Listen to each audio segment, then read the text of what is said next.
Memoir. And memoir.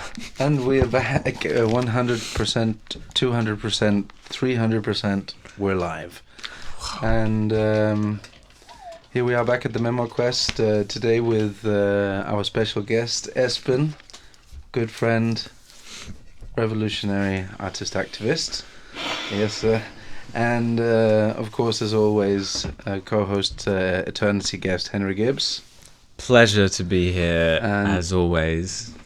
And Thank off you. camera, as always, Jacobins. Hello. Somewhere out So there. here we are again on the couch. So, Esben, how you doing? A little stressed out this morning, but Yeah, pretty alright. you had a hectic morning. Yeah. Yeah, you've hectic got weekend actually, but yes. Oh yeah. Mm. You met the wonderful cocktail of love and children and Exactly, as I told you. Yeah. I've been at my child's birthday this weekend. And my girlfriend just left for Norway, and it has to be like really good, evened out. Yeah. But everything is good, I think. How old is your kid? Yeah, what birthday was it? It was his 6th. Congratulations. He's a crazy. He's really a cool kid, and I really like him a lot. Mm. Love him, man. That's Love good. him, man. It's That's a good. Beautiful It's- kid. yeah. It's nice when you like your kids. Yeah, It's good. totally. It's good. Love the kid, like the kid, totally two different things. I'm sure there's a lot of people that would say they love their kids, but just feel like they're total assholes. Yeah, he's also an asshole sometimes. You know. Like I wouldn't be mates with him. Kind of thing. Yeah, man, it's a trip with the kids, huh? Yeah, it's wild. It's wild, man. Yeah. And also, I mean, like all this responsibility thing, we just had big not discussion, but talk about it this morning with the mother, Mm-hmm. which is very important. Sure. And I'm not doing like 100% well in that department, but Mm. I'm trying my best. Yeah. Yeah. How did Good it? I man. mean, how does it work between like your work and? I'm really just a very unstructured person, and Yeah.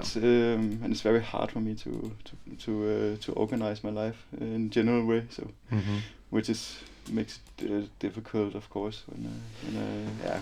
With all the balancing of like my son, and he's like a steady person in his life or something like that. It's, Yeah. it's regular stuff. I think it's very common, but It seems pretty common, but I think also when knowing you as a person, also I see that it's fun. It's kind of sometimes we get really confronted with that some of our things as our identity actually that used to be a good thing for everything, unstructuredness, impulsivity, the ability to take yourself out of your comfort zone. Use it, right, and just go for things, completely. and then suddenly have to deal with that as being sort of like, oh shit, to be able to do this other thing, I have to say goodbye to a certain thing that actually has built me as a person. Yeah, exactly, man. I just really like that. It's an identity of many years I've been. Totally. You know, I do this thing every day because I'm I'm dedicated to my mental health over these years. I'm really trying to get that shit going, right? Yeah. And one of these things that I do is I do this thing that somebody called Miracle Mornings. Is every morning do a little bit of meditation, and I have this list that I constantly add to of positive affirmations. What is affirmations? It's like just a I don't that's kind of Like a written intention, a almost written like intention. when you affirm it, it means that you kind of like make it true, make it real. Yeah. Like it's being affirmed. It's like, Okay, So yes. you say all the You're things you repeating want that. to be, Sure, man. as Yeah, if they already I are. get it. Yes. Right? Yeah. So one of the things that I say to myself there, that was the hardest one for me to write down, was I'm in control over my emotions. Yes. Because my whole artistry is losing control Yeah. and being a medium for the now and the music and just flowing in improvisation and all of that. That me saying to myself that I had control over over my emotions was super duper terrifying. Yeah. Because it was such a big part of my identity as a musician and as a creator. You had control over not being in control. Well, that's the new thing now that I realize that I have control over my emotions, because what I actually want is to be able to turn it off and on. Yeah. I don't want to be. Sure, man. Right? Then it's like space to for actually not being in control, right? Mm-hmm. Yeah, I get it. Yeah, like for when it's appropriate. Yes, exactly, man. But just give it space, man. That's it. For real. Yeah. But that's mean structure as well, right? Like it's so you have to structure so you can get space for for not having structure, something like that. Yeah, it's like structureless time. Yeah, exactly. Yeah, it's wild, but it's really where I'm at the moment. It's this kind of thing that I'm trying to develop in myself. Mm-hmm. Yeah. What kind of tools are you using for it? I don't know. I meditate a lot and just really try to calm myself down. I stopped drinking coffee and alcohol. That really helps. Mm-hmm. And also, just in general, try to have days that is not filled with a lot of stuff. Just really a lot of just sitting and drawing, going around in self-care. circles. Yeah, I guess. Yeah, I guess. Looking after yourself, been given some space for that. Yeah. I'm not seeing a lot of people, which is also a good thing. Mm. Yeah. Could I ask you, Henry, to adjust your microphone a little closer towards you? Yeah, this new setup is getting a bit of getting used to. Sure it does, yeah, I'm sure. I can see that if you would just sort of bring it a bit towards Esben, that would be good. No, like that. That's good, because you're cool. In this way. Rolling. Alright. So now they say that you're sitting drawing. Yeah. I know that you're working on a comic book. Yeah, I'm doing a comic book. It's about 30 pages. Which I have been meant to do for several years, like 3 years, and now I've been doing it for 3 months and it's almost done. So, it's I'm in my head. That means also that I'm getting where I want to be with these things. It's the right direction. Yeah, cool. Like, focused work and stuff. Interesting thing with drawing, actually. It's the first person that I hear that starts coming out of the hard days with drawing. And I experienced myself like a few years ago. I just literally had some hard days and started drawing, and that kind of marked after finishing drawing those, like, for a couple months. I just was so much better. And recently I met a couple of people who experience exactly the same now these days. Yeah. So it's funny that What's that, drawing? When you have let's say you're depressed or sad or something, As a therapeutic exercise, you start drawing things. And if sometimes you can come up with the idea what you want to draw or the whole theme what you draw. I just drawn pictures of nature with which is real, but including people in it who are not real. So just adding to the real picture. Yeah. And it worked really nice. I have to say. We get a lot of those things as artists. We just something Mark Fakini said. Like, he feels we get a lot of those things for free. The therapeutic things through our actions, right? Through our the artistic actions. I really dig that. How could you want to tell me a little bit about the comic book, or is it surprise? No. I mean, you can hear about it. Have you got a story? What have we got? The short version is okay. The world has come to an end due to some natural catastrophe. Some years in the future, people live on satellites orbiting the Earth, and a little girl and her dog runs away from home in a escape pod and lands on Earth and have some adventure there, meet some people. Wow. Yeah, so that's like that's a short version. I dig it. Yeah, it's cool. It is really good. I really managed to put the script together really well, I think. So you wrote the script as well? Yeah, I wrote it and everything. Yes. Wow. Yeah. So how does that process happen? That's working. First you write it, and then you draw it, and then the story changes a bit, or? A bit. It changed a lot. Like from the beginning, it was completely different. It was. I think the first picture I had of it was some people doing like a cast shape of a boat on a beach from sand and melted plastic. That was like, I have to do something with that, and then it ended up not being in the story. Yeah. You know, it's but it has like a lot of it has like a good flow in it, which I'm very proud of. Like when you go from picture to picture and side to side, it follows like so you don't get the feeling that there's some bump in the road or something. Sure. Which was very hard for me to do. Is it how are you doing? You're doing every part of it yourself, so you're also first lining and then coloring, or how is that process actually? The process starts with writing a short story, like very short, and then start doing the storyboard, right? So I have a storyboard that took a lot of time to develop. Like you have to draw each picture, but not very good, right? It's just like a SketchUp. Write all the lyrics, which is like the longest process. It's weird. It took a long time. It took a long time. There's a lot of creativity in that process. I mean, like making the actual. It's a maze, man. It's a maze. It's like because.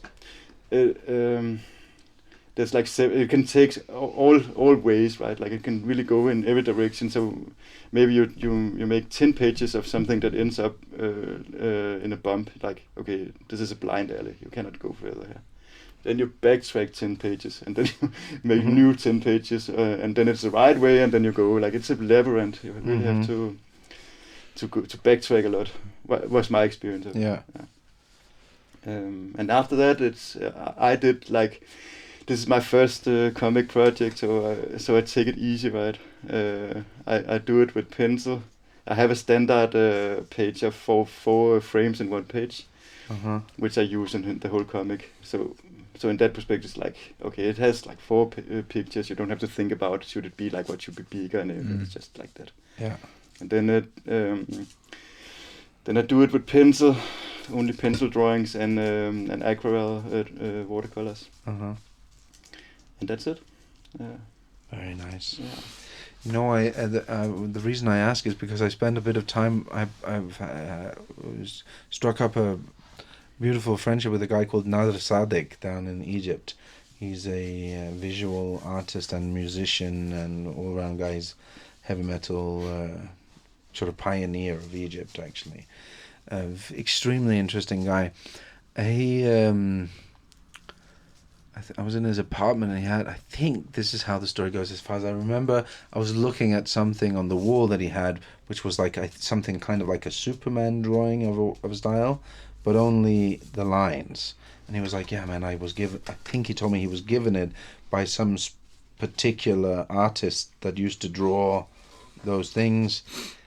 And and he told me a little bit about that there's the colorers and the inkers and the line drawers. What's the how is it that they do it in those big production? I'm not entirely sure. I've never been in a production like that. There's this particular guys that are very. They do the inking. Yeah. And that's their only thing. That's super interesting to me to hear. Yeah, really weird. Like you lose completely control of your like your personal control of the project. You're only like a worker end, right? Yeah, totally. But then but it seems like those guys back in the day had then they were really into that one little thing, the ink, or the line, or the it's true. It's interesting. I think it's still been done like that. Yeah, probably like the Marvel comics and sure like that. Yeah. But I don't know.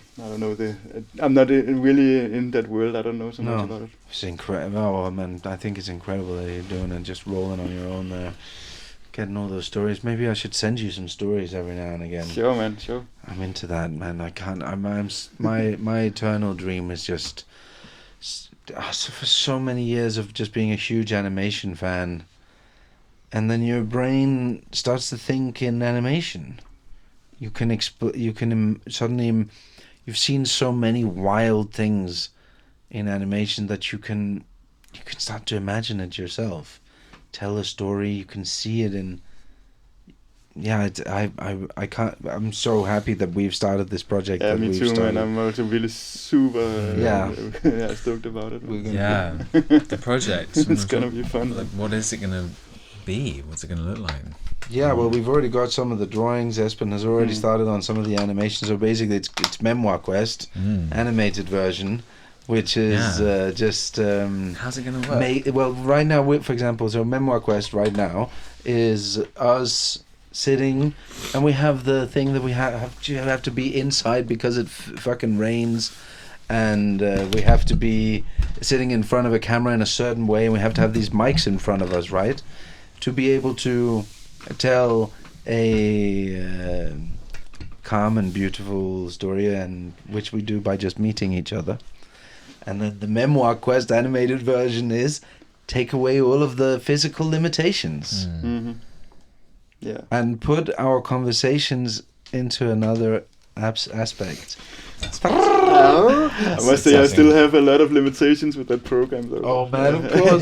But this is the kind of mission. This is also the kind of. This is what we that I love about our communities and artist communities that I feel like we come along. Is this very much this like, okay, so how do we do it? By doing it. Yeah. Right? Yeah, man. Yeah, man. That's the only thing. I talked to a guy. I keep talking about this guy. There's a band called Stylish Nonsense that I was so lucky to meet in Thailand. And Love those guys. they're the unbelievable band, So a duo. cool. They're from Thailand, from Bangkok, and they came to Denmark and they stayed with me a bit in the yurt and like taught me how to make some Thai food. And I tried to make the first sort of Memoirquest with them. Unfortunately, my nephew, who I got to film it, he's just lost the files. But I do remember. Dennis. But he does. But I remember one of the guys has this big wild hair, kind of looks like an Asian Einstein or something. Really special, cool guy. And I tried to ask him, so like, tell me about your idea about art and stuff like that. And he was just kind of like a reserved, silent guy. Took a while, and then he said, it's just, there are just two choices. Doing, not doing. That's it. And then I take the choice doing for art. Yeah, man. Yeah, it's true in a very general way. Extremely general, but it took me time to get into that thing to sometimes. When people ask me advice, for example, I have quite a lot of people asking me to teach them something about playing an instrument, right? And the best advice I can give them is, yeah, you should just do it. Yeah, man. Yeah, of course, man. Don't think about it. Stop stopping yourself. But I guess there's a few like technical things that is good I to know. I guess, but I didn't. Nobody told me, right? No, Nobody sure. told you. Did somebody teach you how to draw in the beginning? In the very beginning, I've been drawing my whole life. I guess we taught man. everything. Somebody did give you a thing and be like, "This makes a line." Yeah, my parents gave me some paper. There was that. I come from a family of artists. Like, is that right? Yeah, so I mean, You want to crack the window, Henry? So in the very beginning, I have never been paged. What's it called? Paste. Yeah. But it was of course it was very respected that I made a lot of drawings, like, of course. Sure, you got some positive experiences from doing that. Yeah, exactly. Yeah, exactly. I have some. I'm on the opposite side of that. I feel like most of my creativity came from that I wasn't allowed to do it. And then I just did it anyway, like... Little rebel there. Yeah, rebel, man. Emil Kold told me the word itros. He said, et liv itros, as in spite of. Yeah. It was like every time somebody told me, yeah, no, that's not cool. I was like, yeah, I will do it. Maybe it is cool. The spite musician. Yeah. That's it. I'm just a spite musician. Yeah, in some way you're getting your own back on somebody or something with every inch of creativity you have. Yeah, it's a good motivator. I guess also my life has been like inspired in general, but also I don't know, man. I don't know which came first, man. It's really hard to tell. I think. Yeah, totally. Yes, What came first, the spite or the trauma? Or the art thing, you know. But it's Yeah. of course my life has been a lot on the flip side, kind of, from the society and stuff. Yeah, man. We've been. You know what? I was thinking about. We've known each other for many years now. Yeah. And 20 years perhaps. Perhaps about 20 years. Yeah, because I had this short period where I was in Copenhagen when I was 17 for 6 months. And that's where we met each other. For real? Okay, I don't Yeah. remember that one. I must also have been something like that. How old are you? I'm 30 something. 30 something. middle- I'm 40 something. Yeah, okay. Whatever. I remember seeing a giant. We squatted the pink house. Was that time? Yeah. Yeah. Yeah, man. That was fun times, man. That was an amazing squatting time. Where's that? In Nørrebro, in one of the bridges of Copenhagen, like areas, there was a big fucking fuck off house that had just been abandoned for quite a while, and Yeah, I got my first scabies at that time. your first what? Scabies. What's that? That's like the Scabies. The mites that lives between your fingers. Oh, and that's you get disgusting. some sexual. Yeah. thing. Oh no, man! I got lice there as well. Disgusting. I cut Yeah, off all my hair. disgusting, man. Yeah, that was no doubt disgusting people. That's also where I met Emil Kold and Yeah, the whole all gang, that crew, that Jacob whole and crew, all that. the Sort Stew gang. I mean, Yeah, and exactly. a bunch of other people that I've noticed excelled in their situations. Totally. man, Other totally. artists, people, political activists, things like that. That was a really strong crew of people, of young people that were like, we want to do something with this world. Yeah, and it was it was very interesting collective of people that took over that house. We got thrown out 3 times until the 4th time, I It was remember. there for 3 months or something. Yeah, it just felt like, I think it was even less, to tell you the truth. It just Really? felt Could so be. long. Yeah, it's really. But yeah, it was going. It was cool, man. It was really good. But now, luckily, right after we found there was all kinds of things. We got like there was a lawyer involved with us that found out that the house was just constantly moving ownership from different subsidiary, owners, and that it was actually a bit of a scam. And we kind of uncovered that with our action, which was the whole fucking point of it, which is saying we don't want empty buildings Is in it our city. Like a guardianship scam. Like they were just Yeah. taking money off you No. to be there. Well, how was it? No. They were the house was just. You're not allowed to have a house standing empty. in Denmark. I think Okay. is the situation. It does have to be purposed in some way. What are the squatting laws in Denmark? They're really not very good for the squatters. No, it's it's but they call. You know what? I think that the truth is that they never called the police. No, I think The you're right. first 3 times, it was just the police themselves, somebody else calling the police. And then when the owners didn't do it, they stopped. Yeah. And then when the owners finally came, and then through the research found out that owners were moving the house's ownership all the time because to be able to just keep it as it was until they repurposed it, which we pressured it into happening because immediately it was like made ready to be refurbished. Yeah. It was good. It was great action. We had fun. It's super fun to live there, man. Yeah. Also the extreme experience of being on the 4th time that they came. We had barricaded all of the stairs in this giant corner house and filled them with balloons. And we had taken foam mattresses and painted them black and cut them into little shapes so they look like stones, right? Fucking threw them at them. So that must have been scary for them. But they realized quickly, of course, they're just bouncy stones, bouncy scope foam. And they had to, every time they broke through a barricade, it would just be thousands of balloons. No!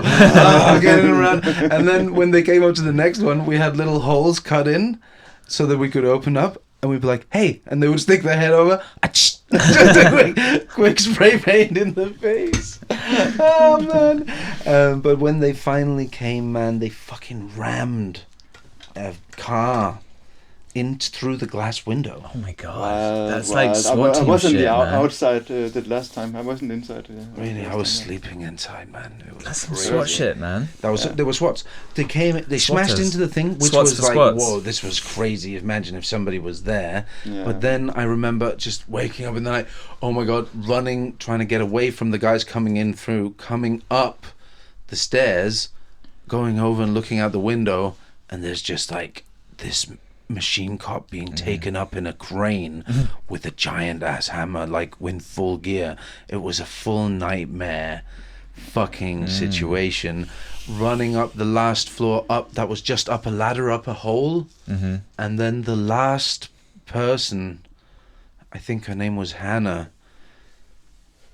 she was coming up, and then they grabbed her legs.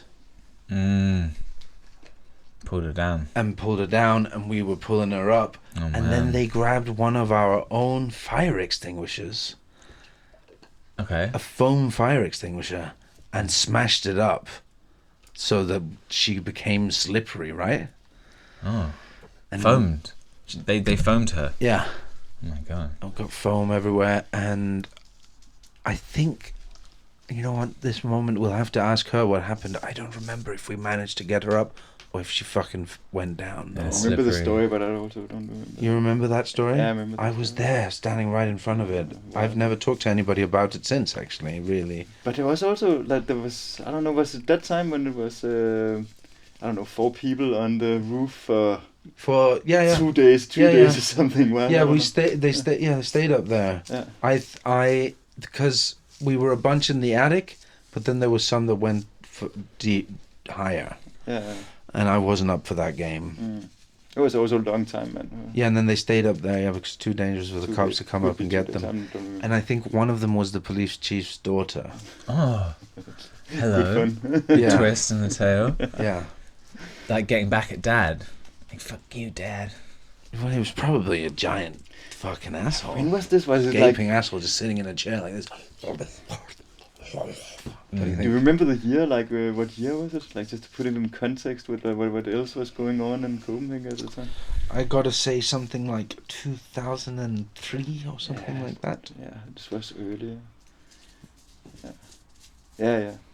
No, excuse me, earlier. Yeah, I think also. I think 2000 perhaps. Yeah, Mm. I think you're right. I had It was before I went to the academy. For sure it was before. Yeah. Yeah. Oh man, I remember that you went in when you were in the academy. How old were you? I was 17. I was I just did a quick stint. 20, I think. We were about 20. Yeah. Yeah. That's where I met Sarah Yeah, Armstrong. that's 20 as years well. ago, man. Pachoos. Tuesday. Yeah. Cool. Yeah. We should have like a 20-year anniversary gathering of all the peeps. Yeah. That would be pretty radical. Radical talks. It's quite a new house.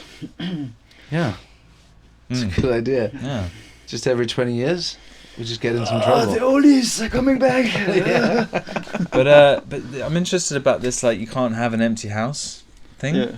Can you talk more about that? What's the situation? So if the house stands empty, can somebody just occupy it? No, I'm not really No. sure how the rules, but They repossess a house if it's not being they have to refurbed? have some plan for it, I think. Actually, I don't know. Can I just? Yeah. I'm gonna actually Maybe just we- check up on that. Maybe we could get But it's, yeah. Tinkeviches.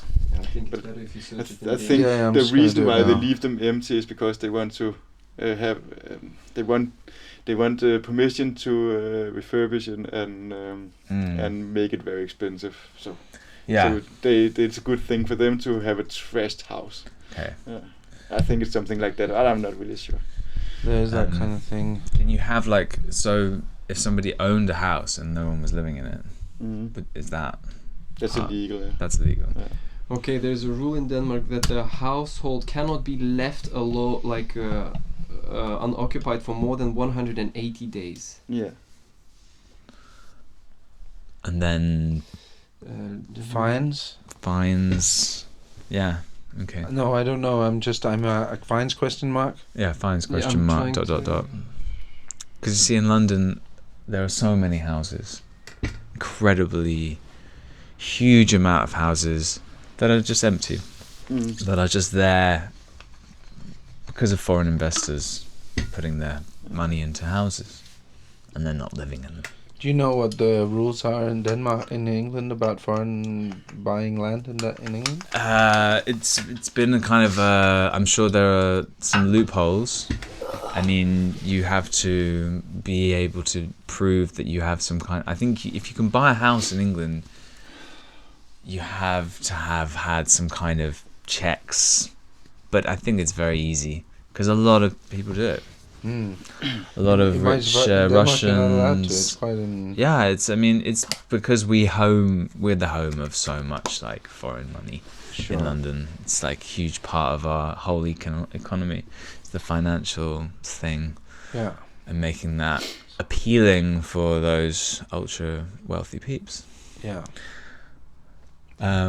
If the residency in Denmark requirements aren't being respected, the municipality will assign a tenant to the property or ultimately force the owner to rent the property. Okay. I rent it out, you mean? Yeah. It's a good system. Yeah, man. Man, it's terrible with the empty spaces. It exists in Copenhagen in the richer areas as well, actually. There are this whole areas, Nyhavn, Kongens Nytorv, this whole sort of touristy area. There are beautiful big apartment areas, but they're all owned by companies that have people living in them for the period that people are working in there. So it's funny how many European cities, our historic centers, have all been taken away from the people. It's like a desert. Yeah, it's like if there's nobody that lives there is in that city is there.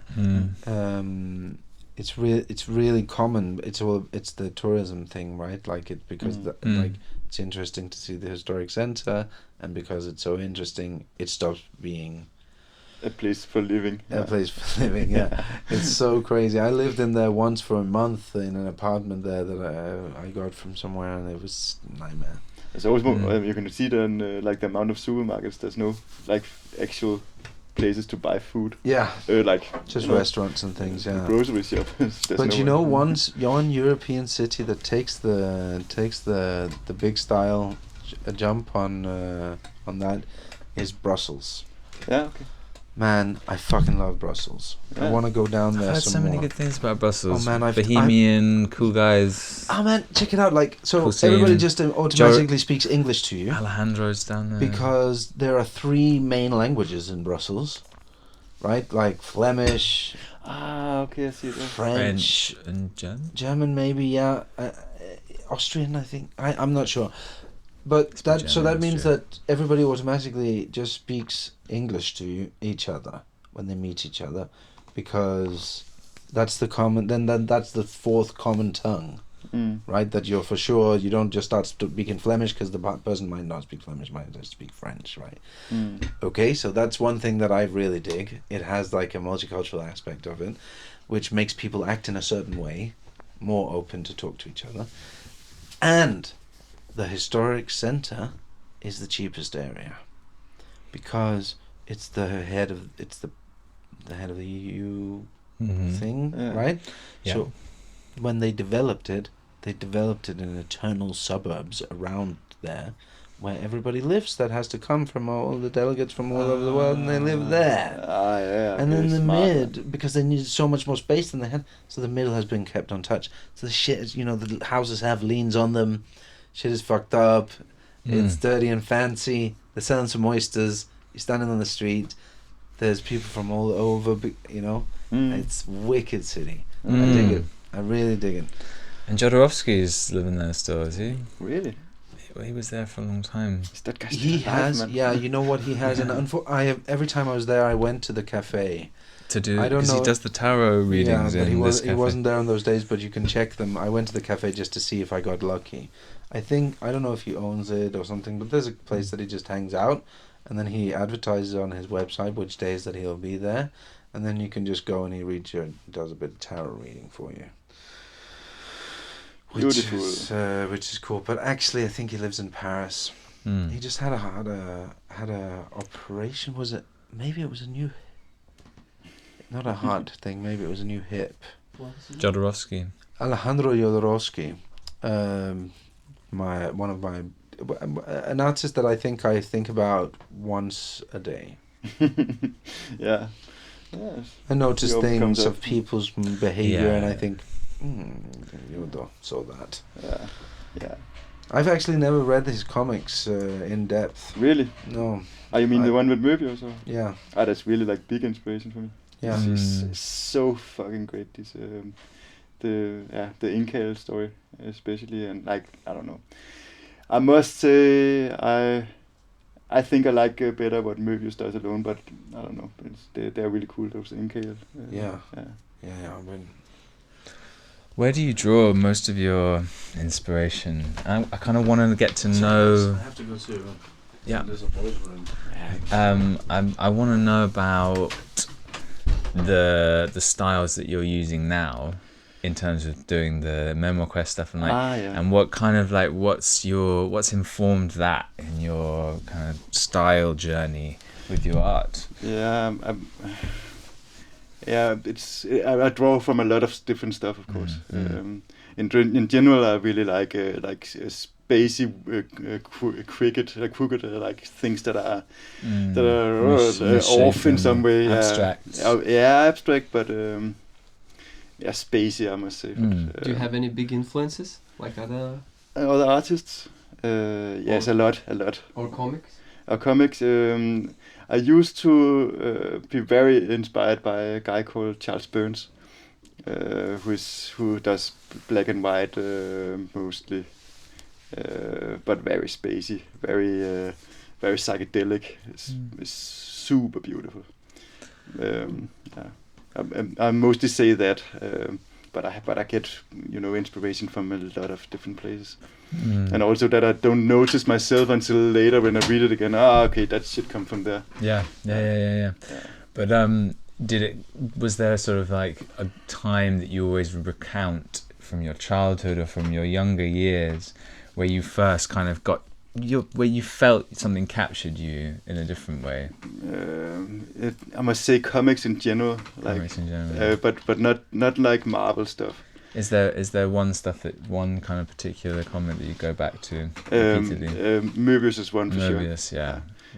He's He's next just level. It's so fucking Next brilliant. what he level does. character. I actually don't know much about him. Have you seen the Samurai Jack? Yeah.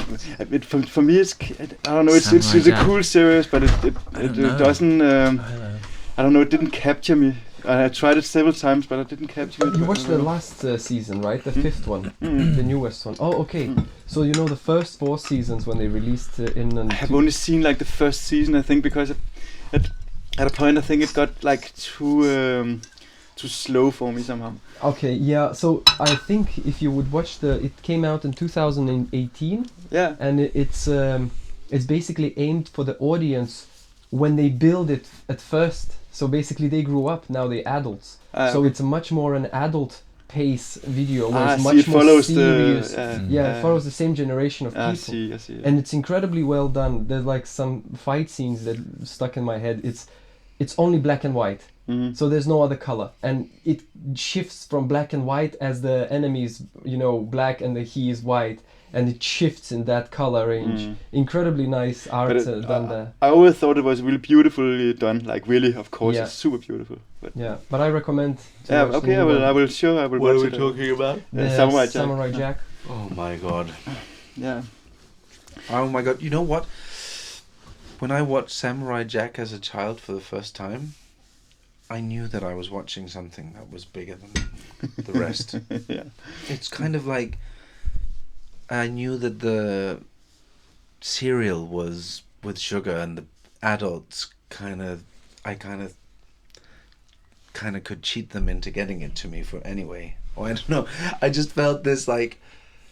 That's a really weird example. That one was too hard to. That was a really weird example. It was way too hard for me to get that abstract. Push the brain into work. Yeah, sorry. I'll work on that example.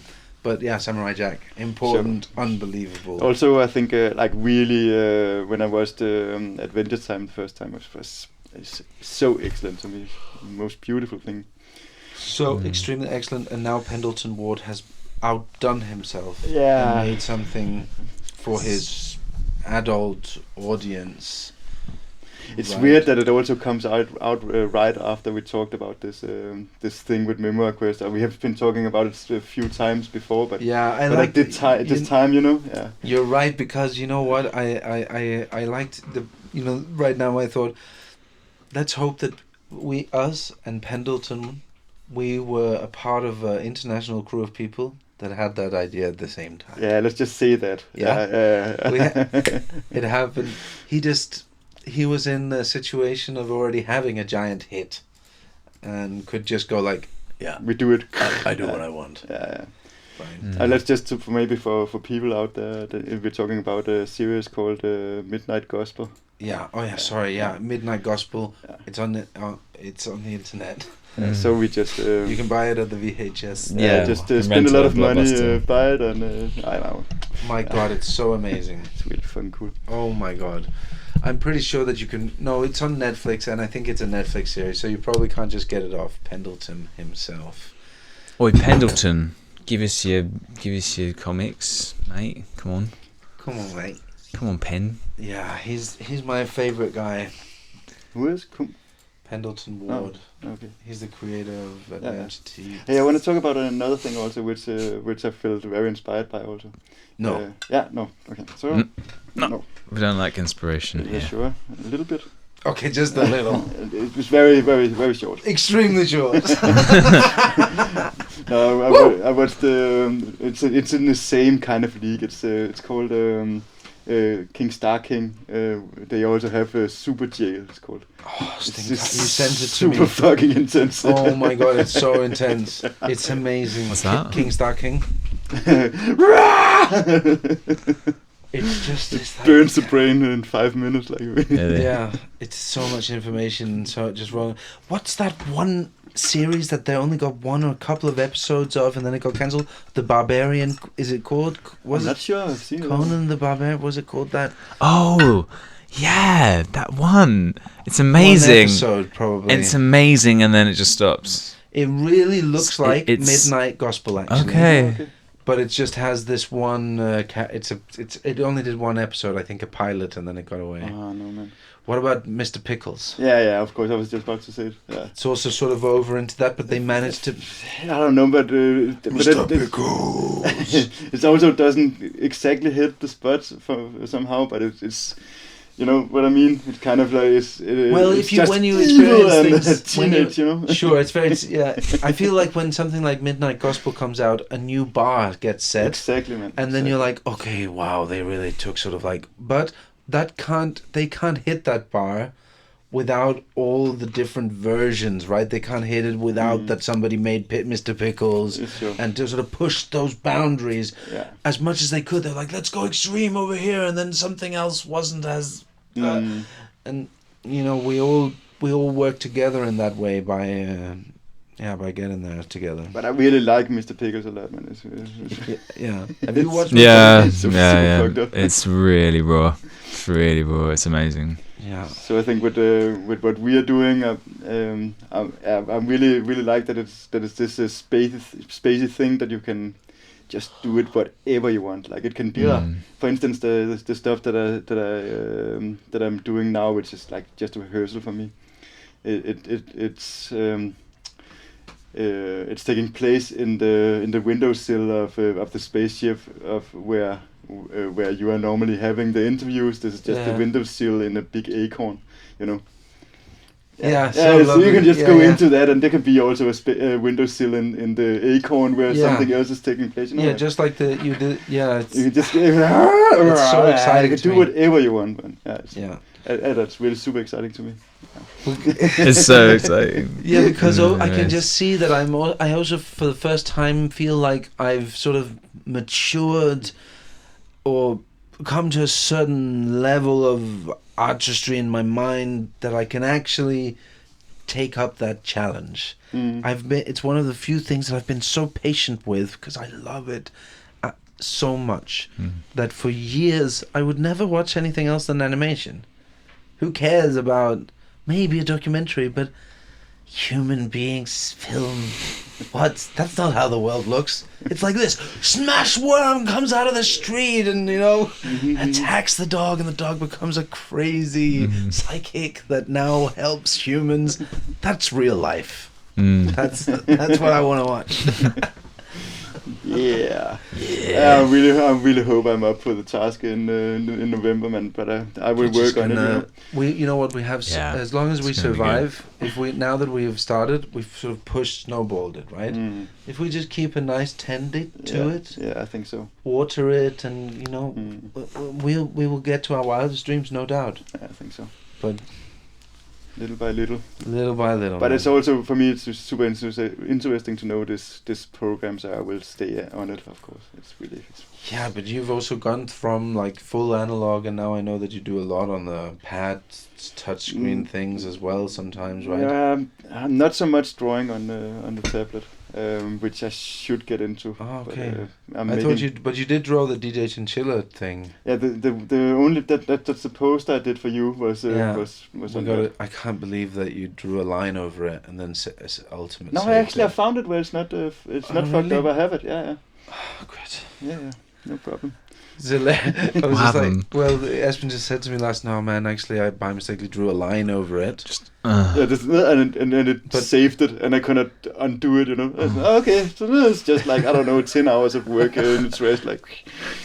that feeling. Also a reason why I would maybe stick to the analog stuff, okay, so at least I know that it's a hard copy here, I have it, man. Yeah. But you managed to unearth it's I don't know, by magic. I think it's kind of just magic. That's how computers work.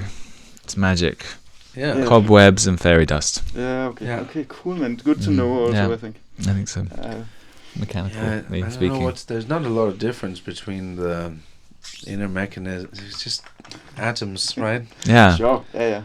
Information, things. energy, also, moving around. Have you guys ever wanted to run at a wall? Just to see if it's a computer. Yeah, many times, man. I've been so close. Just want to go in through it. Yeah. Come on, just absorb me. It's the only thing that you need to do is believing it enough, like for sure that you can do it. There's no doubt that you can do it. I reckon you could do it, Michael. Yeah, right? Maybe we should try live on there. I think that if I sat and thought about it long enough, I would just... couch. I've tried that for years. Can I just become the couch? I think you've done really well. I mean, the only problem is that to be honest, do it like this is the actual problem. That if you manage to do it, then that 1 second that you run through the wall, you stop believing it while you're doing it, and you're stuck inside, man. That's true, man. That's like that bummer. Yeah. Massive bummer. Massive bummer. Also with the couch, man. That's the problem. You become the couch and you cannot undo it. You have to spend. Man. You have to think it backwards. Yeah. But then is that how you undo all spells? Yeah. Just think it in reverse. The Control C, like. Yeah. We'll have Control C. You've got to remember Control C before you try run through the wall. Yeah, learn that first, maybe. Yeah. Yeah. Hotkeys. Undo, real life undo. That's basically time machine stuff we're coming over into now. Sure.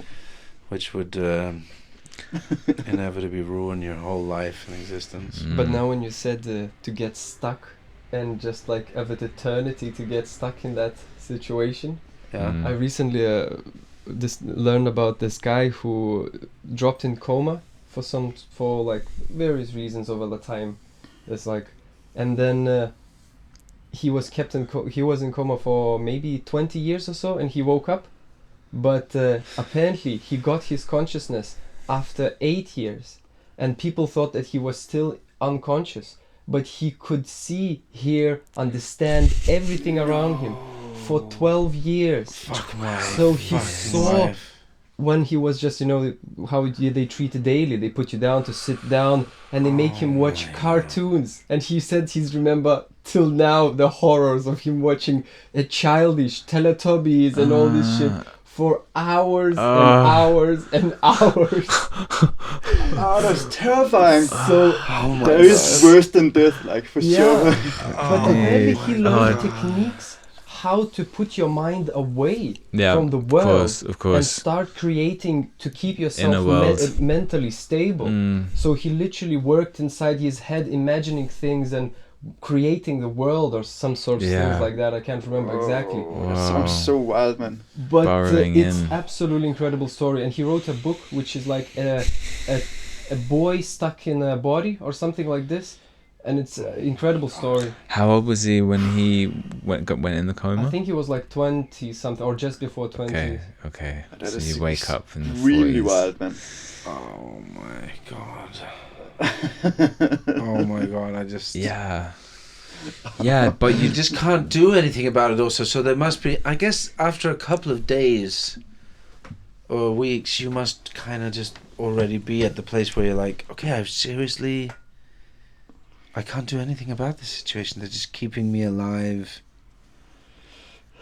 Oh my god, I just can't even imagine that situation. I'm going to have to read that book. And apparently Me too. it was noticed by just a responsible nurse.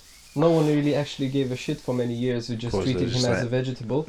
And then one nurse, apparently, when there was change, she was really caring about the person. Wow. And she noticed in his look that he He was actually has acknowledging something. responding Yeah. in some sort of way. And then they did some testing with like, I don't know, magnetic resonance or something, that you ask to think about a certain thing that Yeah. activates certain part in your brain, and then he asks you a question, and if you think about that thing, oh shit, you understand us.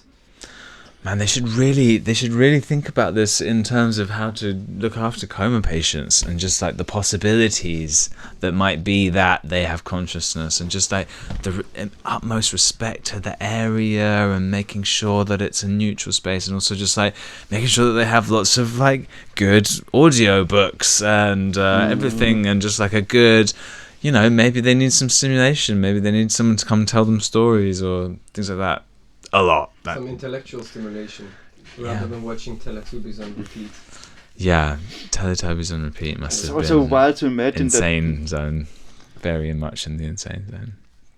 It's also very wild to imagine that people actually keep patients in coma for 20 years. That is extreme to me. I have a hard time understanding. Yeah, I mean, you know that people there's a lot of data on people that become paraplegic people, you know, like just can only move their eyes or whatever, and then they learn to communicate after one.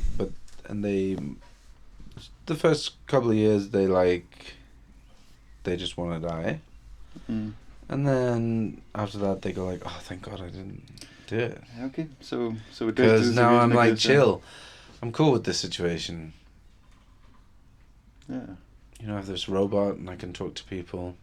Yeah, it's still alive. Yeah, you're alive and you feel the sensations of being alive, and you're able to communicate with your eyes just. But I think that thing that you're saying there is super duper important and beautiful. I've worked with people who are in comatose-like states. You've worked with a bunch of different handicapped people through my years of trying to support myself as a musician. And I've sort of come in contact with a lot of those situations. People kind of locked in, locked in their bodies always in cramps and things like that, constant need of drugs and being fed through a tube just into the thing and just being kept alive. You know? People that might have had a car crash and then been resuscitated after 40 minutes of being dead, and then just being brain dead, right?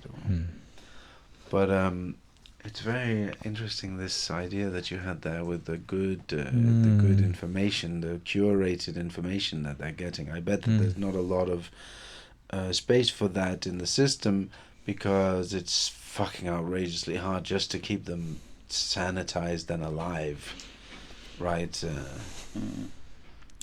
Yeah, always. So if they're not getting stimulated, they're just becoming insane. Yeah.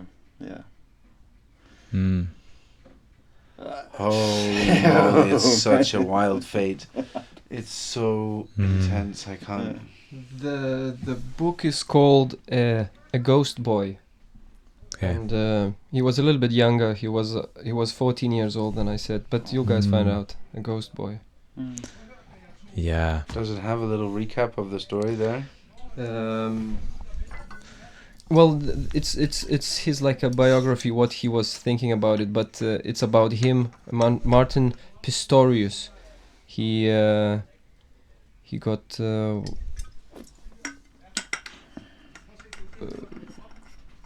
it's a story how he regained control over his head, and then started kind of realizing how he lives. And later on, the whole story of how he could communicate with others via computer equipment and text-to-speech software and so on. So it will be the full story. But he's not in a coma? I don't understand. Now he's not in a coma anymore. But he was in a coma. He was in a coma. That's And the then guy he who was was- in a coma. And then he was in a vegetative state. And then he came And back. then So he- he's still in a wheelchair. Okay. But he can move his arms. Yeah, and yeah. He's written a book. Yeah, He it's written that book with the help of Megan hand. Lloyd Daves. Well, maybe not. I don't know if he's written it by hand. But he's written a book. On this If thing you of if you the- write a book, if you do it just by talking, are you talking a book? Yeah, I would say. Yeah, that's a lot of people. A lot of writers write like that. Do you know Yeah. that? Having a Yeah. they have a person. Yeah. That writes down Totally. what they say. Forever, ghostwriters have been massive. Not a ghostwriter. Yeah. A No. ghostwriter is a person who writes the book for you from the stories that you say, right? But this Yeah. is a person that where you go in and dictate. It's like having a thing that, Yeah. like I know that there are some writers that just dictate. They just tell the story, and then they get somebody else to write down exactly what they wrote, and then they edit it. Seems kind of lazy. I say any way or form that you can make shit happen, do it. So of course. I think totally it's totally cool to just roll out there and you're like, I can totally get being in a flow of talking.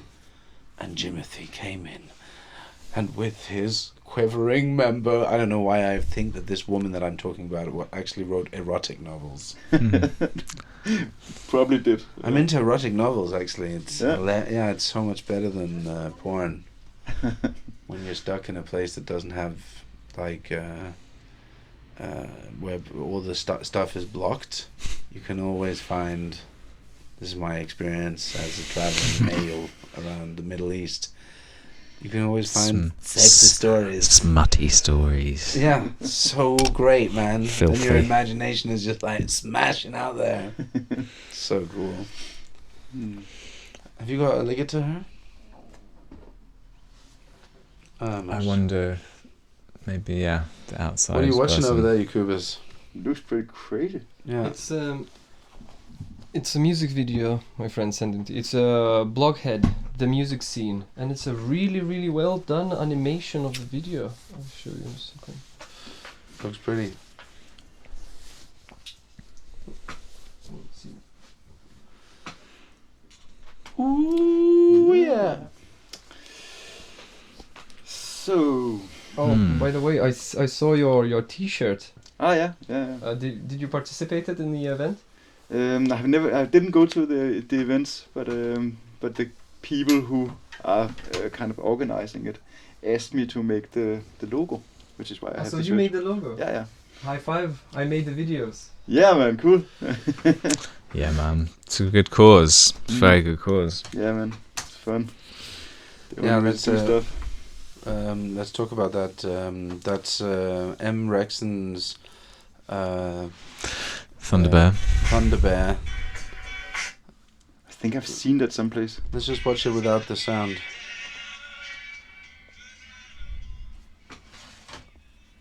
It looks It seems familiar somehow. I think I've seen it before. Beautiful. Who made it? It's a radio Blockhead. No, but Up in the animation? the Yeah, I've seen this before. Oh, It's I'm not sure. so, Wow, look at that, man. Wow. Cool. I'll put this on so we can mute on the video. So nice and psychedelic. What were we talking about? We were talking about people in coma and stuff yeah. like that. Maybe I think it was the M-Team perhaps we have talked about it. What do you want to talk about? I was talking about something that was very, very interesting. Yeah, maybe we said one or two things and then forgot. Forgot about it. It's fine. I actually wanted to. When did you start tattooing? Because you did my iconic tattoos, you know. Yes. This best tattoo in the world. Yeah, I on my really like chest, this. and I didn't realize Esben did that. yeah, Esben used to have. Do you still have the knife? Knife Depot. Knife Depot. Yeah, I still call it that. Yeah, that's the tattoo shop. Yeah, it's yeah. I started tattooing while I was in academy, some 10 years ago, 12 years ago. And it just, I was just with some friends. Can I just get you to get the microphone a little towards your mouth there? Ciao. Just like downwards. There we go. That's perfect. Okay. You can still look up. Yeah, I was in the academy and we were a bunch of friends who was doing art together, and then we bought this machine. And it's just like doing that. And the other people, they stopped. They didn't want to do it anymore. And then I was just alone with it. Yeah. I think you showed me pigskins that you used to work on. I never did pigskins. No, never. I only did punkers. You know, the punkers are up for anything, so it was very easy to get some skin. Yeah, because you do the practicing on the pigskins. Yeah, right? but it doesn't really work, man. It's dead. You know, like the skin is not the same, and also like the fact that the thing that you're actually afraid of when you're doing a tattoo on another person is that you're doing it on another person. It's not that you're doing a drawing, you know. So it doesn't really work. Like you have to get over the idea that you are doing something permanent. How do you do that? How does it feel in the beginning? Like, what's the? I think for me, I've done maybe the 51st tattoos I did was terrible. Like the best tattoos, you know. And I think that the people who I did it on too was knew that I wasn't very good. So. It was fine. It's fine. It's fine for me, and I think that. I guess you did a lot on yourself as well. Yeah, also on myself, yes. Yeah. And they also. That must be a great way to practice. Yeah, it's better on other people because when you're doing on yourself, you really have to also.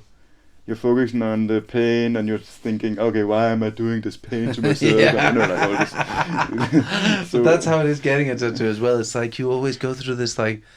What am I doing? Yeah. At some why point. am I doing this again? It's like, Yeah. and then when you're sitting in a room alone, Yeah. torturing yourself, it's like, why again am I doing this? And it starts to be a thing, and you do not do it because it's a stupid thing. Yeah. I actually think Vaya, my good friend, she started that tattoo on herself recently, and just had to cut it up in some longer. Next time. I have also like years old tattoos on myself that I did, which I never finished. And I'm not gonna finish it, man. It's just like that. But the new thing I'm doing is really cool. Is this because I all of a sudden I thought, okay, hey man, I can just do the next layer, which is like when it starts to be a little full. You can just okay, next layer, man. So I'm doing a big lightning here. Which just go all the way around the leg, and I'm not done with it yet, but I will be. But it also crosses out another tattoo on my thigh, which is a bottle of liquor, which I don't want to have anymore. Yeah. It's the idea of having alcohol tattooed on yourself just makes me, I don't. Sure, so now it's lightning strike instead. It's cool, just rewrite that history. Yeah, you can just do that. Yeah, I've been thinking about one of my tattoos that I don't want anymore. For a while, we talked about as well, just like tattoo over it like this. Yeah, just cross it out. Like with a pencil when... Exactly. You don't want it anymore. It's still there, but it's underneath. It's like I don't know. There's a word for it. I think like you write something and then you cross it out, but it's still there. It's just in a new form. Yeah. Yeah, sure. I get that. I really like the idea. Yeah. I thought in the end I decided just to change it a bit, like put a giant. It's a big heart on my leg. Just put an anchor through it. Yeah. Smash. Good idea. Did you do it already? No, because you're my guy. and we don't manage to do everything at once. But yeah. So, but from the academy, it just took that direction because it was easy money, and it's a fun thing to do. Yeah. So I had a lot of fun with tattooing, like a lot of intimate meetings with people. It's a really good process for me. It has been a really good process because to actually make people feel confident that the process is good, and also to hear people's stories, which you hear the stories of behind the tattoos, like mythology from people's ideas, and it's really like a super cool job in that way. Yeah, sure. Really, and also like a lot of good meetings with people. Yeah, I could imagine. Yeah, actually, the situation is a lot similar to what we're doing now, like interview, like conversation. Yeah, I dig that. It's kind of becomes it's a little bit of a vulnerable space. Yeah. That can also in that way be sort of quite if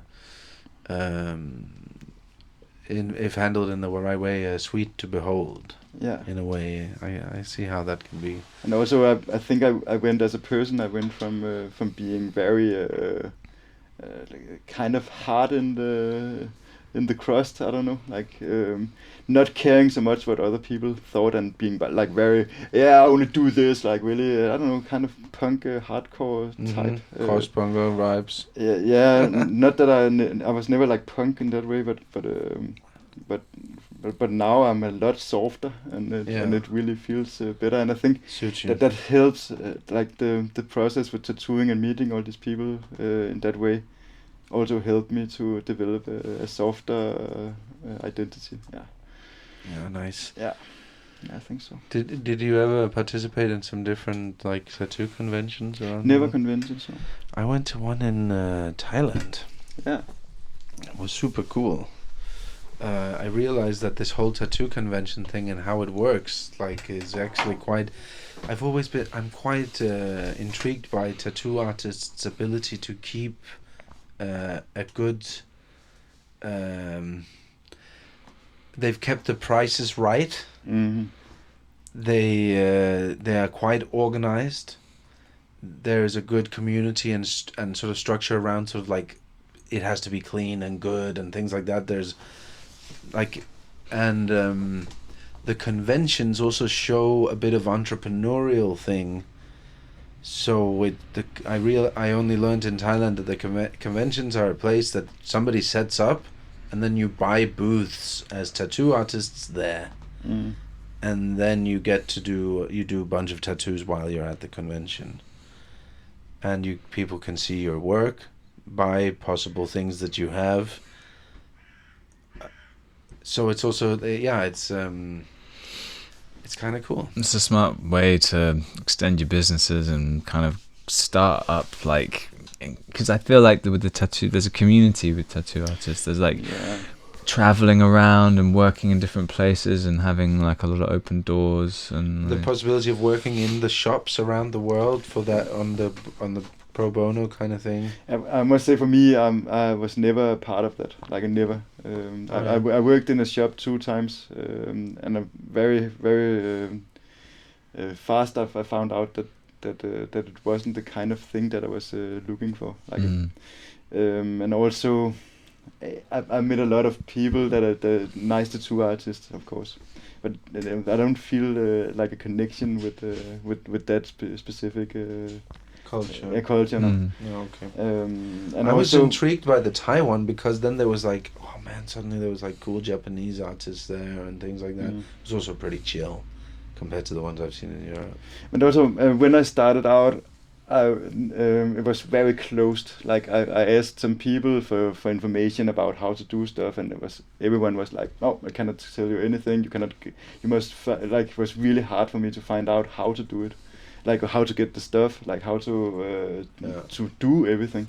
Is it also something about that it's actually there's some gang-related things going on with tattoos? There is, but not tattoo so shops much. like selling the needles and things like that. I think the place that I buy it is probably used at least to be owned by Hells Angels, I think. But, but and they used to have some kind but I of think thing. not anymore so much. I think they No. found other ways to whitewash their money. Yeah. Is it become the yawny time?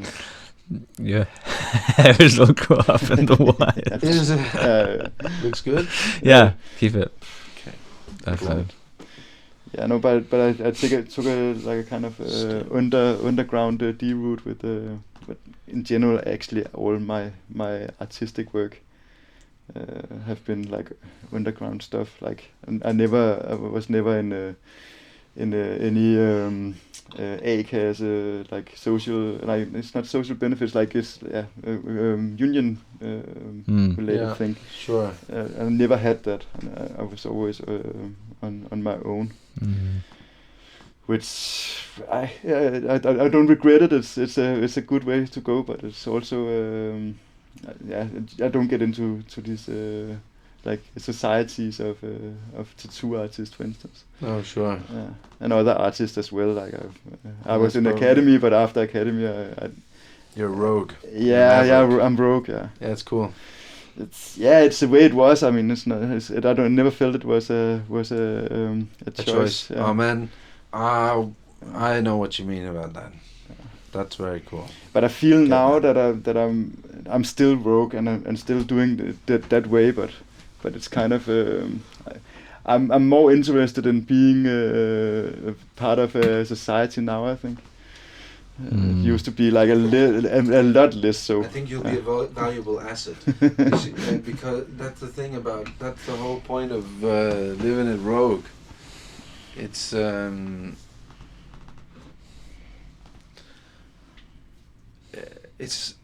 not about it, that one.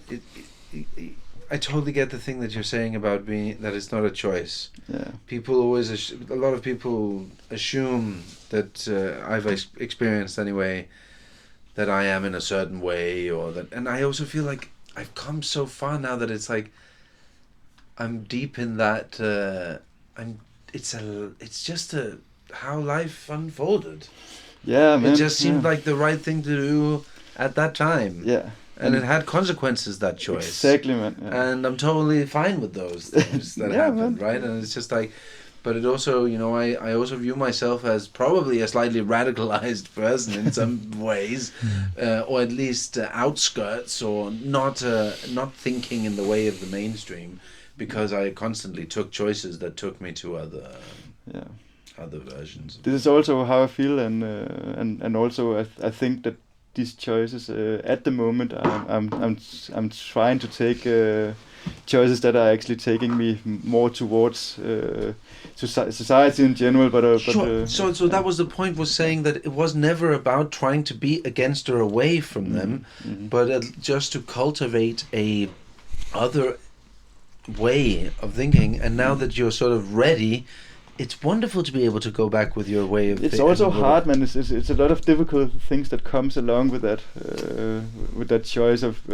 being like choosing to be more with society, or like the rules there. Like then it's like, okay, I need to know how to make an application for fundraising, like these kind of things. But it's and also like a lot of ansvar, what's it called? Responsibilities. I think comes along with that choice. I think for me, I'm trying to take more responsibility in my life in general. Good luck with that, man. Good for you. It's tough, man. We wish you all the well with that. Yeah, thanks. Yeah. Maybe you just responsibility. You're trying to take responsibility. Remember to take responsibility for your well-being at the same time, and you can get through anything, people's, right? If you also manage to plan your way into feeling good about yourself, doing self. But this is the point. In fact, is that the reason why I want to do these things that I'm doing is because I want to feel good about myself. Like it. Okay, it's like that. I feel that the life I've been leading so far has taken me a lot of good places. I'm really I don't regret anything, but I think I've been around what that life can show me.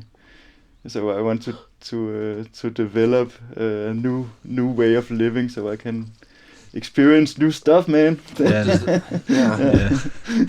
What does that entail?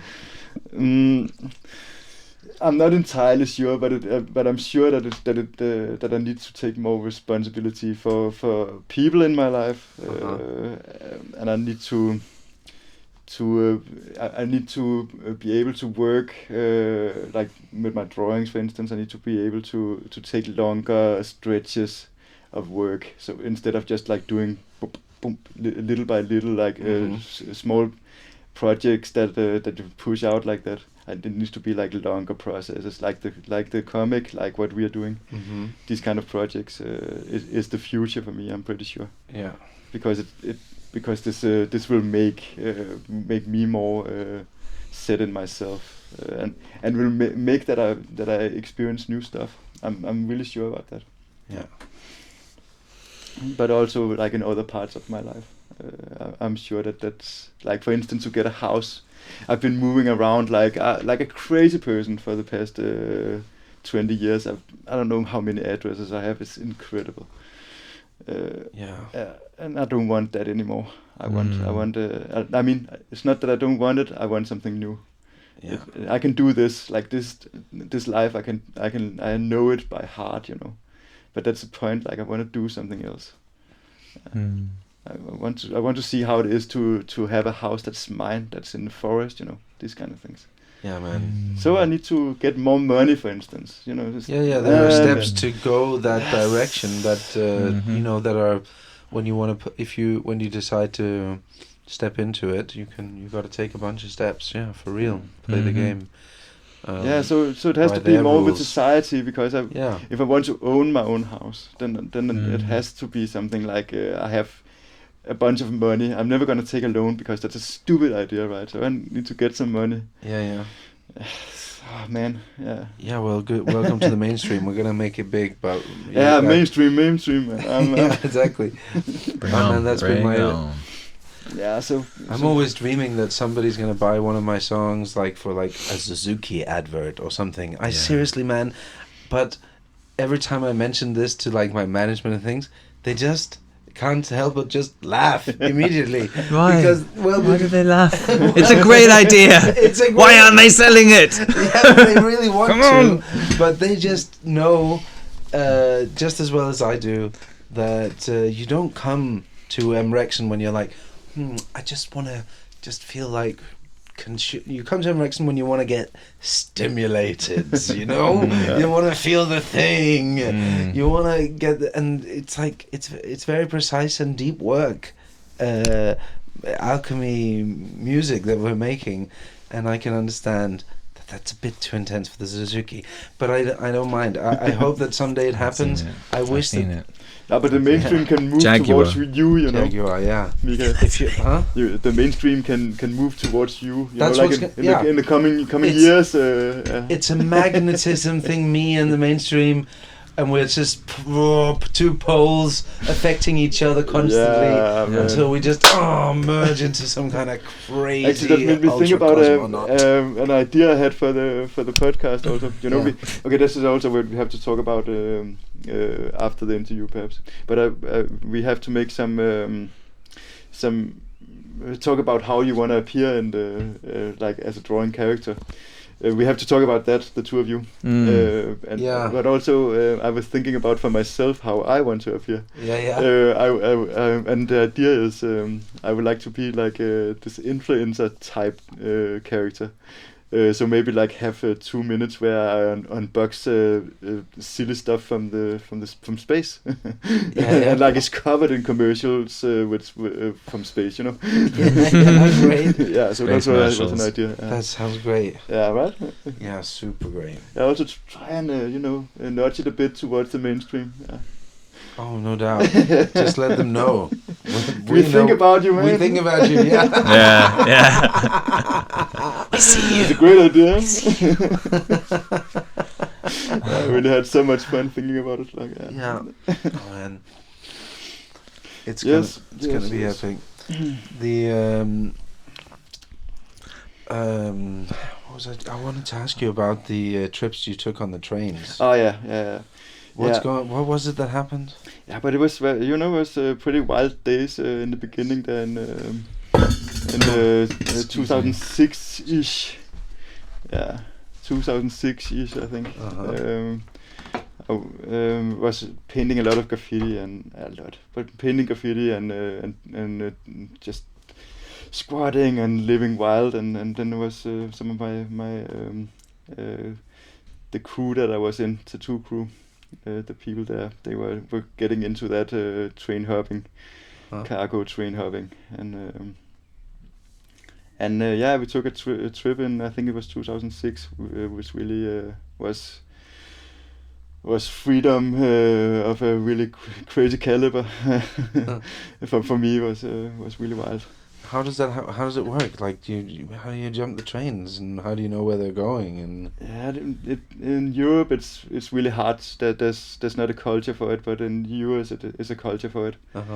And we also went train hopping there. It's something called a crew change guide, which is like some DIY magazine about where the trains are, in which yards they're going, at what time, and where the train police are, and all this. But we don't have that in Europe. We have it now, but at that time we didn't have it. Okay. But we met up with some people who have done it. I'm not gonna mention names now. I think it's a Sure. bad idea. Good idea. And we met up with this guy who was he had done it a few times at that time, and he was collecting material to make a crew change guide. So he was collecting information. He gave us the information that he had, which was to go to a certain place at a certain time and take the train from there. And we went down. So like a yard, a shipyard. It's a yard. Train? Yeah, it's a yard where they rearrange the trains. It's a place in Denmark. And I'm not gonna say where it is. I think it's a bad idea. No, but tell me how. You don't have to tell me where it is or how it looks, but we're talking in the middle of the night. Yeah, getting over some barbed wire and fences. There's no fences there. No fences. It's in like some outskirts part of Denmark. No fences. Just a lot of like railroads. Maybe 10 railroads alongside. Sure. And each. And are there not a bunch of different trains that? Some how do you know which trains one is the right one? Yeah, don't really know. Like, when we did it, we just went to the yard, was laying around for a while, a couple of hours, as I recall. Just waiting. Looking for how was the trains moving, and we know that at 1 o'clock it was time. That there would be a train. There would be a train that went to Italy where we wanted to go. So we just went there, watched out for a few hours, and then we cut a hole in the tarp and went inside. Because there's tarps over the. The train wagons are. There are these things that kind of can lift out a thing. Is it that kind of wagon? Mostly, it's like truck trailers that is put on a train trailer bed. Oh my God! What up? Cake. Oh no. Oh. Cake. Sorry about that. I had a cake in the oven. Cake emergency. I put the cake in just before starting the podcast as a smart person. I just forgot about it. So it burnt a bit. We'll see. Okay, should I continue the story? Yes, please do. Okay. So we are in the yard and we've been waiting like 2 hours perhaps, and then then we just went up. We were 4 people, and we went. We just slice a hole in the tarp. So it's a lorry wagon on a train wagon. So Right. it sits on top of it, and then you jump into the lorry Right. wagon, and the thing inside was this plastic, shredded plastic thing, like I don't know, some garbage it looked like. And we just lay on top of those, like big bags of those plastic shreds. And then we just went. Gadum, gadum, gadum, gadum. How many hours did it take? Yeah, then we were, I don't know, maybe 25 hours in the and it was summer. It was so hot in the day, and you know the tarp. It was like yellow light, and it was like at a point, you know, pissing in a bottle and all this, dropping it out through the holes that we made, like small peeking holes, and watching everything. And did it stop along the way? Yeah, it stopped many times in big yards also. Like so you just have to be really quiet, and you know the people working with the trains, they knock on the brakes for some reason. So they walk along the train and knock on the brakes.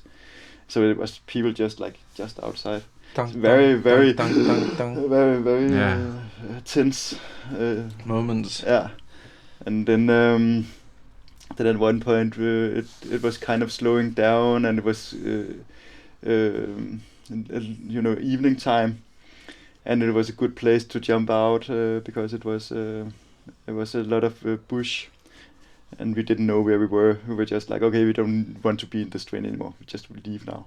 Yeah. and so we got out in the middle of I don't know, in the middle of a field, and just I was like some hills. We went up and then we were out. And there was the rest of that trip was really colored by that whole experience, because we were really the feeling of we can do everything, you know, very wild, very good feeling, very good journey in general. We ended up in Greece, but yeah. So where was it that you got out that time? It was in Basel. In Where's Basel. that? Switzerland. On the border to Switzerland, France, and Germany. Yeah. So we never saw the Alps, which I'm really sad. I really want to do a trip to the Alps at one stage, but I never managed. So how did you get on to Greece then? The same kind of way? No. Then we. How was it now? It's many years ago. Then we went on a normal train. We didn't pay, and one of the guys kind of convinced the controlling person that it was okay. I don't know. It was really. Then we took a ferry, which we paid, and then we were in Greece. The whole it's just difficult to say. We were doing a lot of graffiti, and we were just feeling really wild, and it was a wild experience. Yeah. But I wanted city camping and things like that. Yeah, camping and staying in squats. Mainly staying in squats. We were a lot in the cities. It was not like so much out. Yeah. So squats. We stayed in a very good squat in Athens. Villa Amalias, which has now been torn. I've seen a couple of years ago. But I wanted to tell you about another experience, which was several years later, also with trains. Actually, I want to talk about two episodes. One was when I was in the US, which was with the academy. I was granted a journey there, just to go and not to do anything specific. And I went to LA.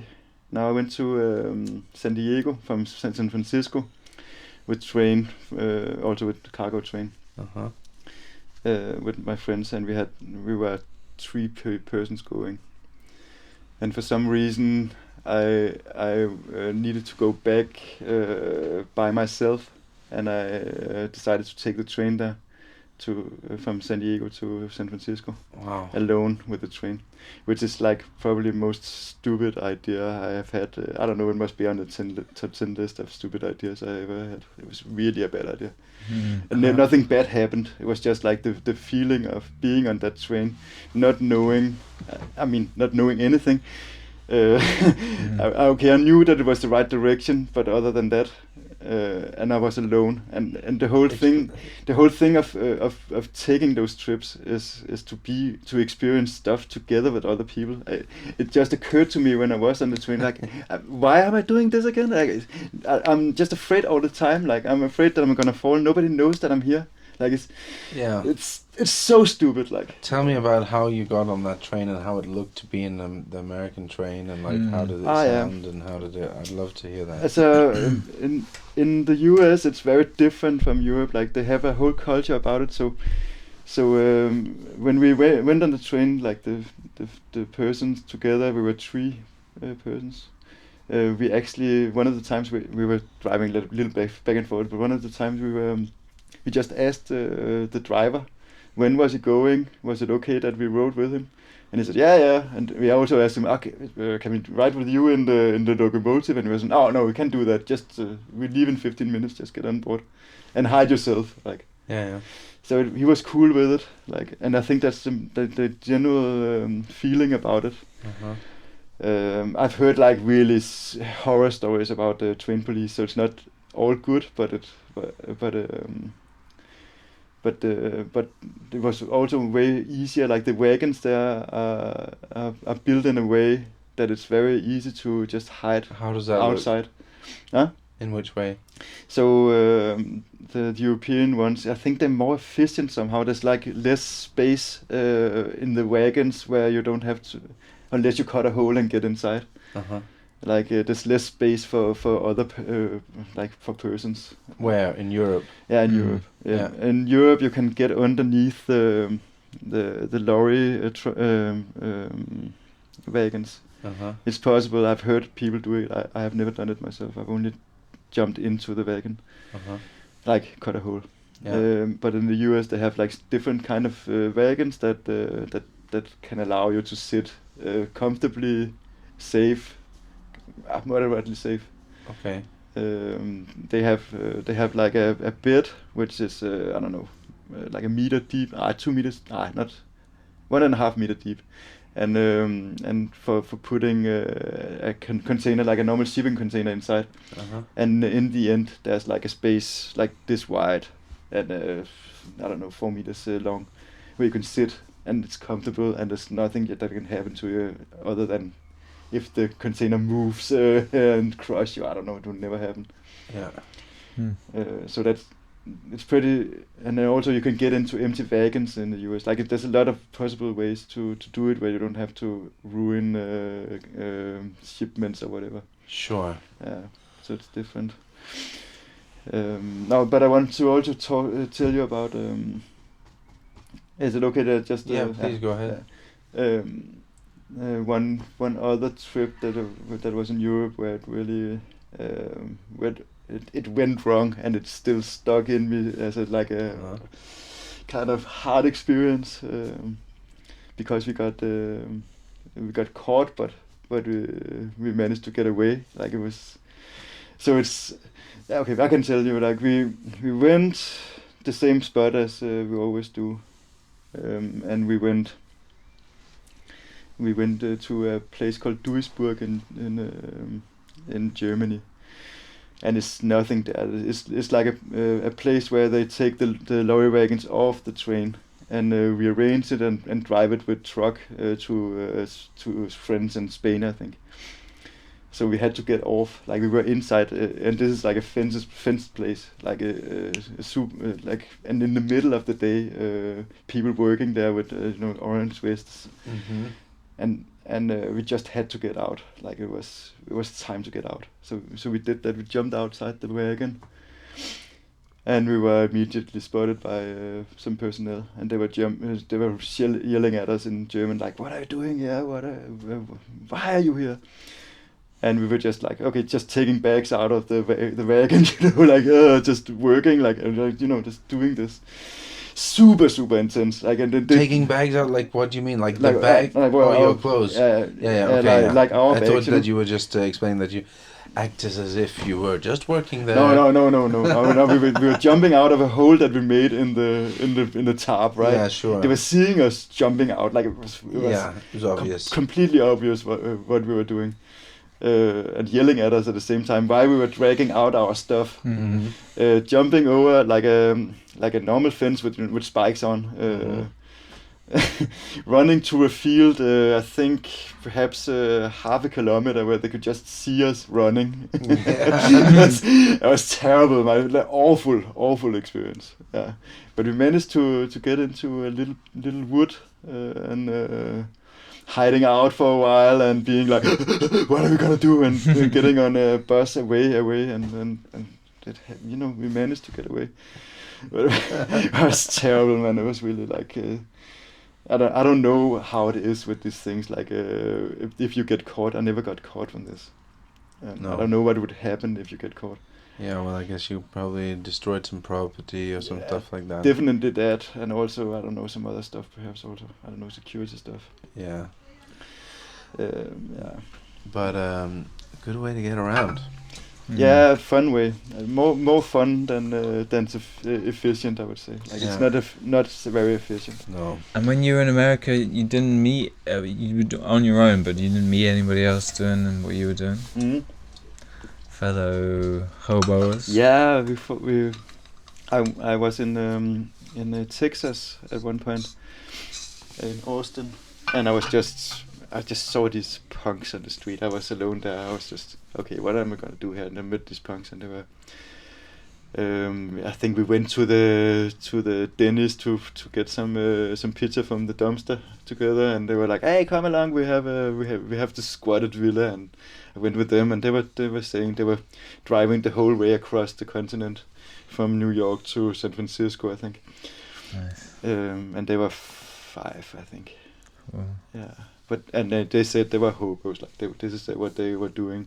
They were taking the same route approximately every year, and and working along. I think they went to pick oranges maybe in California, right? Nice. Yeah, So yeah. that's why the reason why they went there, and they would go north afterwards. Like, they have like a route they were going. Proper old hoboing pilgrimage, basically. Yeah, but they were young people. They were Yeah. young like me at that point. Following a tradition. Yeah, it was just because it's fun, and it's also, it's very something you can do in the US. Was my feeling, without no problem. Like, everything ordered previously for you and stuff. I just have so much romance about the kind of US kind of hoboing tradition, and the kind of influences on music and the blues and folk music, and that whole kind of like, this pollination of people in America taking their songs around, traveling. It's amazing what the train did to humans. It's crazy. It's such a huge impact in the way we live. Yeah, also, I really also wild. It's really something that has stuck with me.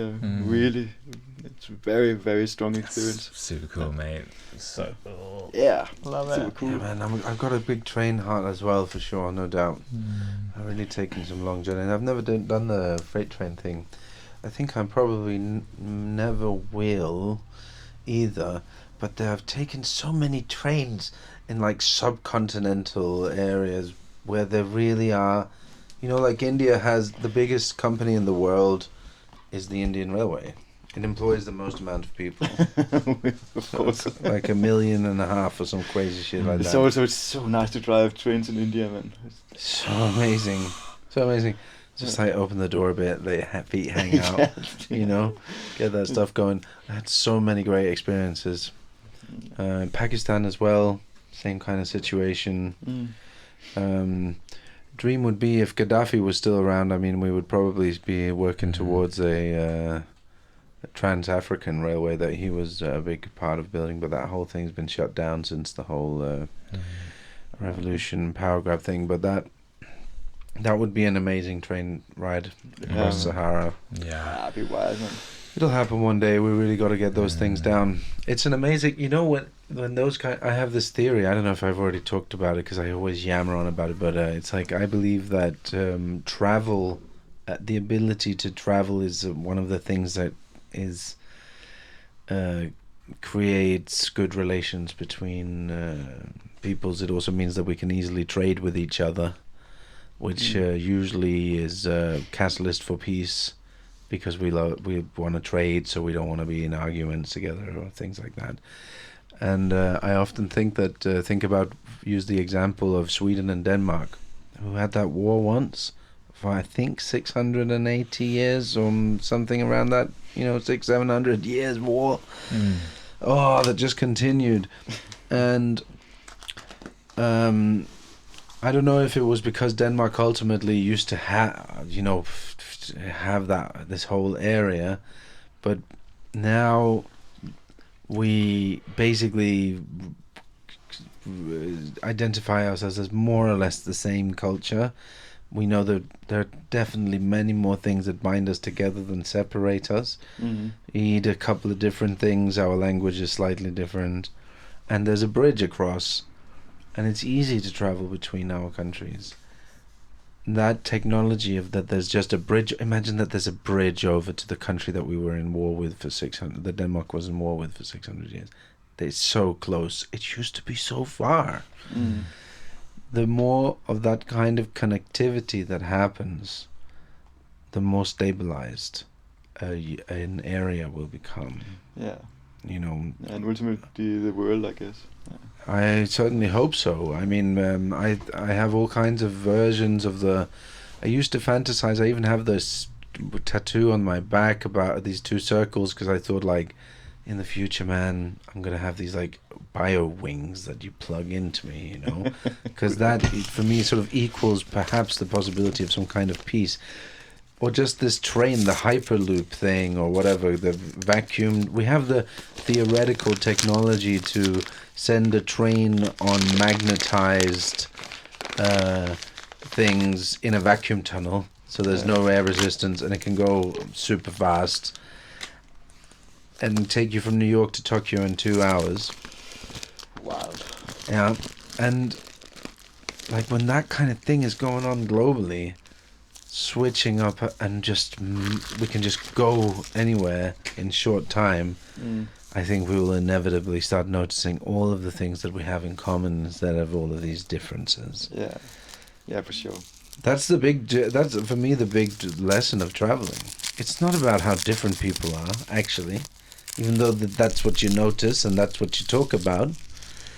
The reason that you think that it's cool, the thing that they're doing, is because you're noticing that you both like that thing, like with music, for example. So you're noticing a similarity between you and somebody who seemingly is different. It's the similarities that become sort of like moving when we travel. But also in general in life, and I don't know, like when you meet people, like I was thinking about, for instance, I've been thinking a lot about like traveling, and then I go to live in a squat, because that's like it's free and it's my people or something like that. But it's kind of stupid, because then you just meet the same, For real, man. Okay, why even go traveling if you're just looking for the same thing? Like, yeah, it starts to get. You're right. I totally agree. It starts to get boring. You find the enclaves and things like that where you get. Yeah, it's. But at the same time, it's comforting, like to meet people that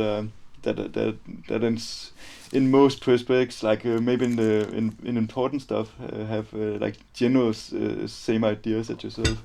So you don't have to talk about that first, like, I don't know, racism or whatever, before you can get, it can be anything. Yeah. But I think I tend to more now. I think to be more outwards, like towards the rest of society in general, but also to meet other people that are not so much in my own little enclave of ideas and whatever. When you discuss with people that you basically agree with, sometimes you end up becoming stupider. For sure, definitely. Because you don't get all the other stuff in, Yeah. The echo chamber.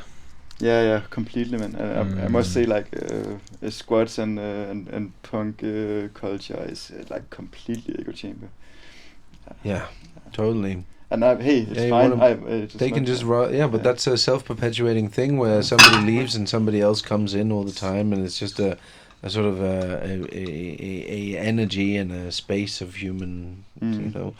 It's very transient Yeah, lifestyle. comes in and out. But it's also hard to go around and you know, you have to seek it and practice it if you want to go out and meet different types of people, right? Yeah. It's kind of tough. That's personally why I even made this podcast, is because I'm so hermitified. I like to be in my burrow, Yeah. but I love talking to people. And as soon as I get out there and meet people, it's like exhausting, right? It's hard. So this is like under controlled circumstances. Yeah. So where I rehearsal can- also. Yeah, totally. It's just nice. I just really do love learning new things, talking to peeps. Yeah. Well, actually, I think that'll be it for today. Mm-hmm. Oh, it's always a long one. Huh? It's been It's a beautiful. beautiful long chat. Thank you so Yeah. much. Yeah, Esben. thank you, man. Nice, thanks for bringing me here. Yeah, man. We'll be rocking up soon with some more animated Memoirquest in a year or so, or something like that, right? Very exciting. Yeah. Very exciting. We're going to be in Egypt for a couple of months this fall, so the Memoirquest, this version of the Memoirquest will be filmed in Egypt while I'm there also. Yeah. So what kind of people are we meeting in Egypt, you think?